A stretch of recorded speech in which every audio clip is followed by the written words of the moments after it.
Assalamualaikum warahmatullahi wabarakatuh. Egaa hordoftoota fi daawwattoota keenya gaaffiilee gaggabaaboo asrii Ramadaanaa eegalle har'a guyyaa lammaffaadhaaf qabannee isin dhiyaannee jirra. Gaaffiin keenya kaarraa hibbuudha ta'a. Kabajamtootaa fi hordoftoota keenya keessummaan keenya kan kaleessa har'as akkuma itti fufeetti jira. Ramadaana kana ji'a guutuu haaluma kanaan isaanuma kana lamaan deebisee gaaffiilee gaggabaaboo kana kan isaan gaafadhu ta'a. Kaleessa obsinaan abbaa badhaasaa taatee jirti.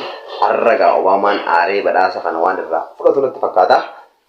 Assalamualaikum warahmatullahi wabarakatuh. Waalaikumsalam. Gaaffiin guyyaa har'aa isiniif qabu ibboo sadii ta'a. Ibboo sadeen kana keessaa kan lama deebise abbaa badhaasaa ta'a yookaan sadii keessaa sadiis deebisuu danda'a. Abbaan gaaffii sadii keessaa lama argate abbaa badhaasaa ta'a. Obamaan gaarraan tanitti yaadee aarii kaleessaatiin dhufee abbaa badhaasaa akka ta'u shakkii hin qabu. Ibboon harraan tan isin gaafadhu kan tokkoffaadha. Gaaffiin kiyya kan tokkoffaadha. Hamma majii geessii biyya waliin geessii kan jiru mee isin lamaan wal mafaanaaf abbaan dhufee deebii deebisuu dandeessan. Hamma majii geessii Biyya waliin geessii jaa gaaffiin kiyya wal mafaana abbaan deebiin dhufee deebisuu danda'a isinirraa fuudhaaf qophiidha isin lamaanuu bakka takkatti mee eenyu dura deebisa. Obsinaan hamma majii geessii biyya waliin geessii waan balalii waan akka xayyaara. miti yaada. Hamma majii geessii allaattiidha. Allaattii jaalliin kan kee bareedaadha yaadne. Waama ta'e hojii jettee taa'u jirta obsinaa yoo deebiste akkamitti naadha garuu. Siya gitu. Garuu deebii maallatti fakkaata beekaa? Obama nama qoru. Amma biyyi keessi Biyya waliin geessii. makiinaan ta'u Makiinaan ta'u yaada.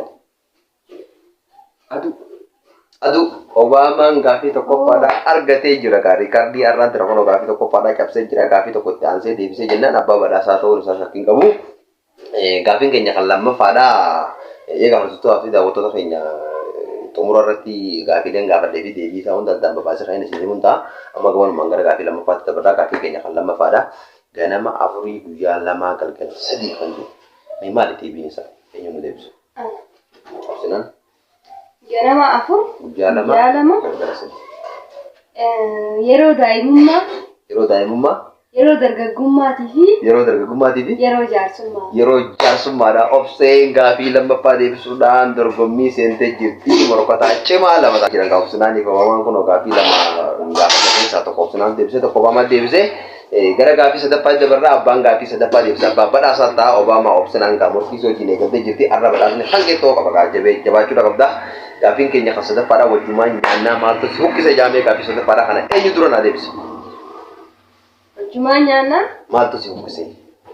Jaa eenyu dura naa deebise gaaffii sadaffaadha? Daddafaa abbaan gaaffii sadaffaadha dura deebise abbaa badhaasaa ta'a. Obaamaa obsinaan morkattoon tokkimtuu taatee jirti. Har'a guyyaa lammaffaadha akka badhaasaa sirraan fudhannee jajjabaadhu. miti yaada isin duraa mukkatu dhiqu. Obsinaan mokkoni. wajjumaan nyaannaa Maaltu si buqqise? Yes. Wajjumaan nyaannaa maaltu si buqqise? Tiriidha. Tiri. Yaali bareedaadha yaaliin kee bareedaadha. Wajjumaan nyaanna maaltu si buqqise jaa tirii jettee obsinaanii wagaa yaadni si hedduu bareedaadha. Obaamaan caljeetoo taa'u jira gaa xumura irra deebisuudhaan deematee hin beekne gaa. Deebisu. Deebisi.